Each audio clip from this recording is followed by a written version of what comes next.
Hey guys, just want to bring you an update on how the switchgrass is doing here on the property. We've got another bag. This is a 4-pound bag of RC Big Rock switchgrass. This will be my first time planting this blend. In the past, I've always just planted cave and rock switchgrass. Has worked great for me here in southern Michigan, northern Indiana area. But I've been hearing a lot of good about this RC Big Rock and how it supposedly grows faster, taller, it's stronger, and it can hold up better to the hardy winters that we can get sometimes in this area. So I'm excited to see what this will provide over the next 2-3 years.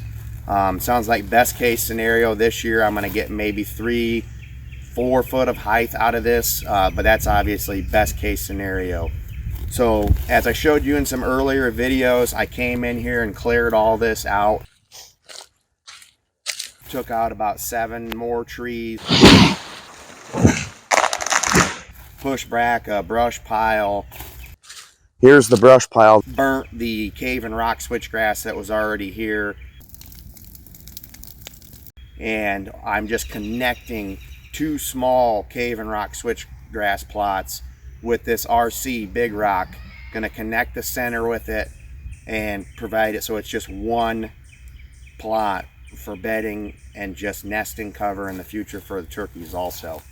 I'm going to take the camera around and show you a little bit of what things are looking like now. You'll see kind of the progress of how everything has been in just honestly in the last few months.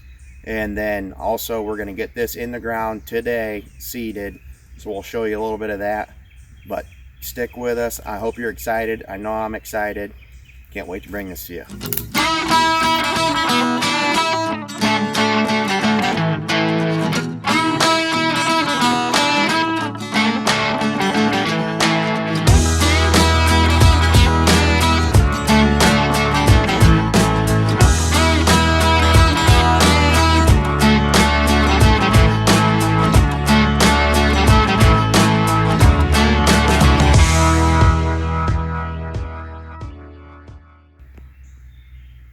Alright guys, couple things I wanted to touch right before we get this seeded. First of all, this particular spot we did not do any spraying whatsoever to control the weeds before planting. In fact, I actually did come in here in March, at the end of March, and I tilled this under where I wanted to add this RC Big Rock today.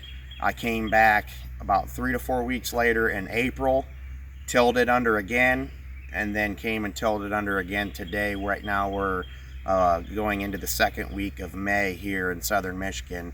Finally getting good temperatures. Had a nice rain overnight last night, so the soil's already wet. We've got more rain in the forecast over the next 24 hours. So this is the perfect time to get this planted. Temperatures in the 70s, lows in the 40s at night, maybe upper 30s, but anyways, this is just a great time to get out here and get this planted so we can get it quick established going into the summer months. Some guys may say, wait a minute, you didn't do any sprayings, how are you going to keep your weeds under control? I'm going to do it the same way I did these other 2 plots. It's going to be with some mowing in the summer and burning in the end of winter, early spring. And that's what I've had to do the last few years. I've been able to get these plots under control, and I'll bring that to you later in the summer as these start to show their potential and kind of show you what you can do without using any herbicides.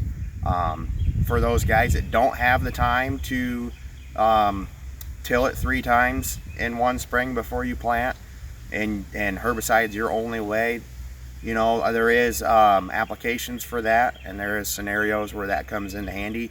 I can say I have planted switchgrass over several different properties over several different years, and I've never once had to use a spray before or after planting switchgrass. I've been able to do it with just mowing, tilling, and prescribed fires.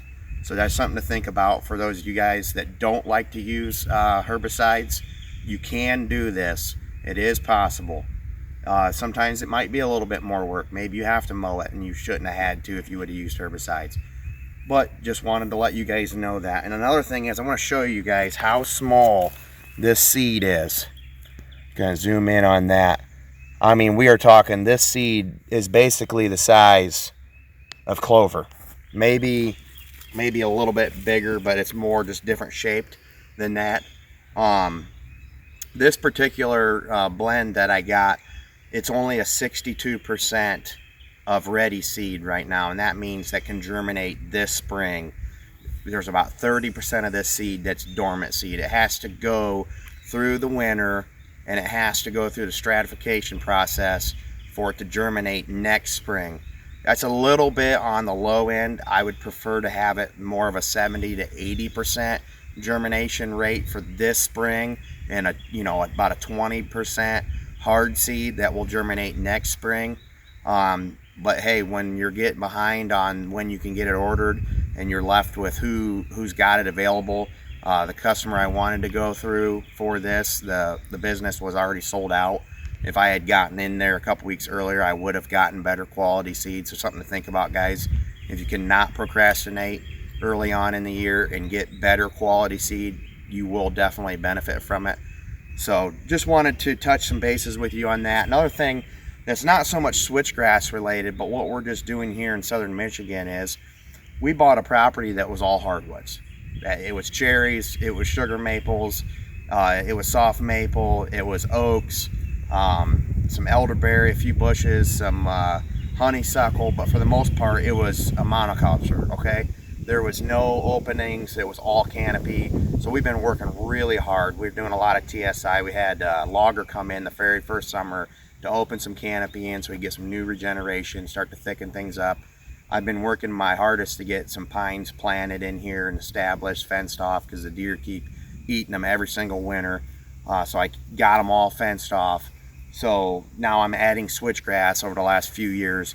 We're just doing everything we can to give these deer all they need throughout the entire winter and fall months. I'm not as worried about the summer months. I don't need the big bucks hanging out here on the property during the summer. I want them to start showing up though in the fall and feeling like they're safe and they got everything they need to last them all the way through the hunting season. So that's just something that we've got going on. Even here around this switchgrass, on the north side of the switchgrass, we've got pine plantings of Norway spruce planted. Over here I've got 2 rows of 12 pines in total, and then on the outside of this other plot I've got 5 of them just spread across. And always think about your southerly sky. I planted all of them on the northern side. Somebody might ask, why is that? That's because I don't want to plant them on the southern side and then think down the road 5, 10, 15 years from now when these trees mature and they start to block the canopy out. Now it's going to smother out my switchgrass that I worked so hard to get established and kill it off. Where if I plant it on the north side, my switchgrass is going to be good for years to come. So I just want you guys to think about that when you're doing this.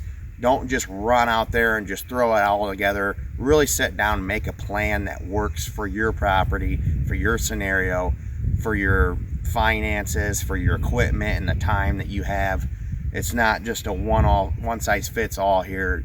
Everybody's got different price ranges and property layouts and scenarios. So that's what we're doing here. That's what we're hoping that works for us.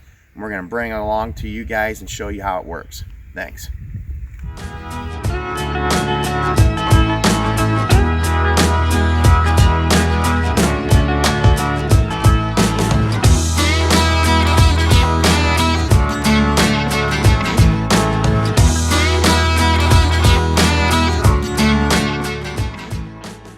Here's a little update on the post burning of the cave and rock switchgrass burned this spring. So if you look closely, you can see what's the cave and rock. Is see how it has the little reddish tint down the bottom inch or so. But I would say this is already probably 6 to 10 inches tall. Just want to show you guys a little update too on the south side of this one corner of the switchgrass. I hinge cut a few trees here this winter to open up some more canopy so we can get some more sunlight back in here. Probably need to do a little bit more cutting, but I always like to just go on the side of caution when it comes to cutting trees because it's a lot easier to cut them than it is to regrow them. You can see hinge cut this one. The deer have just basically nipped off all the stuff that's low to the ground. the stuff that's a little harder for them to get a hold of. You can see the leaves up a little higher where they can't get to them. I'll show you. That's a maple there, and here's a cherry that was hinge cut also, and the leaves are coming up on the top in the distance. And then here's another side of a maple that was hinge cut. Look at the leaves growing off of this. Look at that. That's all from that one hinge cut that you're seeing right here. Kind of surprised the deer haven't tore that up a little bit more. Down low at least. But either way, it's doing its purpose. It's providing a side cover down low, and also browse for the deer, and also opening up the canopy. Real excited about this. Can't wait to show you guys how this looks later on this summer going into fall.